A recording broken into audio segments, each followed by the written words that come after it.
আমাদের লড়াই দিল্লির সাথে। দিল্লি বাংলাদেশে কুকুর লেলিয়ে দিয়েছে, কুকুরের সাথে কোনো বোঝাপড়া নাই।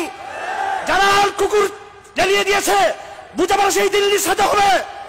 হে সংগ্রামী সমাবেশ, আমরা আমাদের লড়াইকে দিল্লি পর্যন্ত নিয়ে যেতে চাই, কারণ সাপের মাথা কুড়িয়ে দিতে হবে।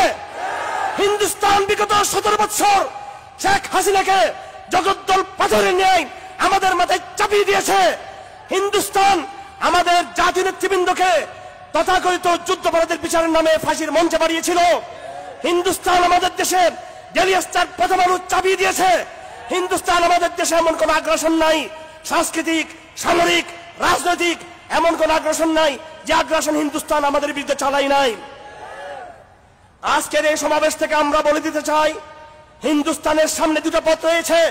হয়তো হিন্দুস্তান তার অতীতের অবস্থানকে পরিবর্তন করে আমাদের সাথে ডায়ালগে বসতে হবে এবং আগামী দিনের সহাবস্থান নিশ্চিত করতে হবে।